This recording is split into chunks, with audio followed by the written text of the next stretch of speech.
Coba kalau ujuk-ujuk nyeruduk, Ustaz, antum tukang utang ya? Depan orang banyak lagi. Ya. Yang salah satu yang sangat penting adalah coba tanya dulu. Siapa tahu itu cuma fitnah. Siapa tahu? Tanya dulu, Ustaz, kami mendengar begini dan begitu. Itu benar gak? Katanya Ustaz nilep duit yayasan. Katanya Ustaz pakai uang masjid. Apakah benar? Di cross check dulu, siapa tahu ternyata beritanya yang salah. Kalau tidak berani via tatap muka, maka bisa via telepon. Tapi tentunya tatap muka dengan telepon itu lebih mudah tatap muka. Karena via telepon kadang kita nggak bisa lihat mimik, kita nggak bisa lihat dia serius atau tidak, dia jujur atau bohong. Tapi seandainya nggak bisa tatap muka, berarti telepon. Hanya saja kalau di telepon ada beberapa hal. Pertama, nelpon harus pas jamnya. Jangan nelpon tengah malam atau sebelum subuh.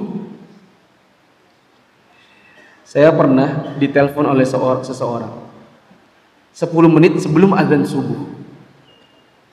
Ditelepon terkait sebuah masalah, adanya seorang ikhwan yang menyewakan lahannya dipakai buat kafe dan setel musik sampai tengah malam, ada film-film dan di situ banyak perempuan-perempuan hanya pakai BH. Bukan ikhwannya yang begitu kan, tapi si pengelola kafe, tapi ikhwan itu yang punya lahannya. Saya tegurlah ikhwan itu.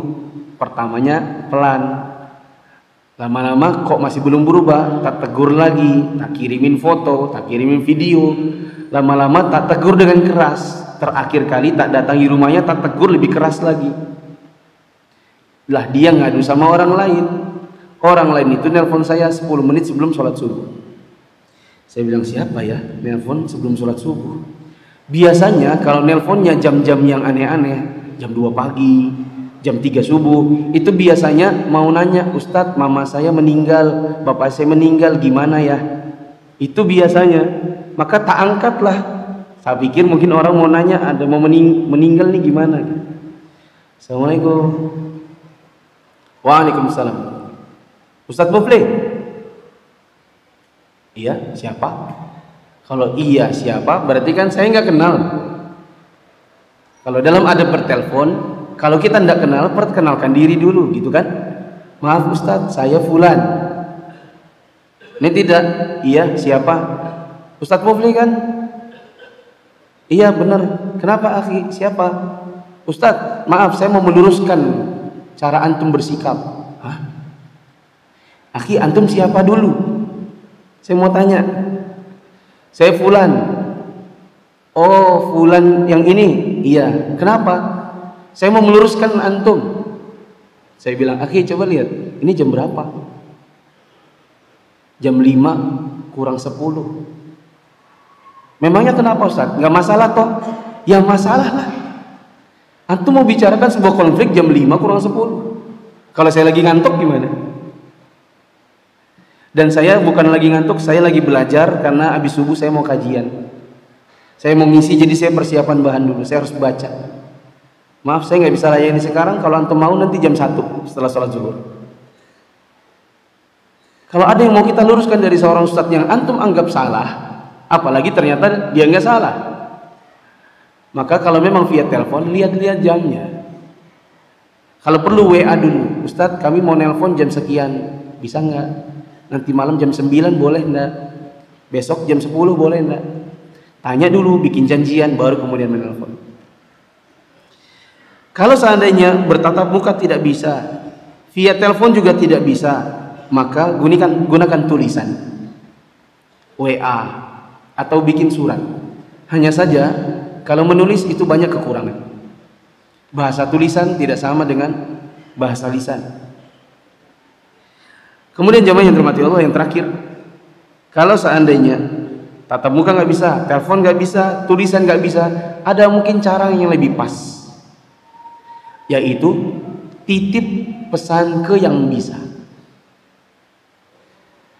Misalnya kita mau nasihati seorang ustadz tapi kita nggak enak karena kita nggak kenal, kita tanya kepada sebagian orang yang mungkin kenal, antum dekat nggak sama ustadz fulan?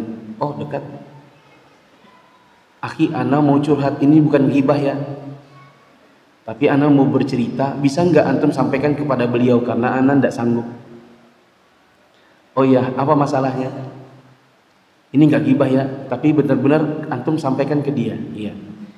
Gini, ustadz itu ngutang sama saya, sudah 5 bulan gak dibayar-bayar, janjinya 1 bulan. Setiap saya tagih, dia bilang dia nggak merasa dia punya utang. Bahkan kadang-kadang kalau tatap muka dia langsung buang muka. Berpapasan di jalan, dia lewat jalan yang lain. Kalau saya tagih tentang utangnya, dia bilang, saya nggak pernah utang sama kamu. Dan saya sudah kayak gini, saya sudah nggak bisa lagi ngomong. Bisakah antum sampaikan? Jadi kita titip permasalahan sama yang bisa nyampaikan. Wallahu a'lam bishawab. Mungkin ini yang dapat saya sampaikan.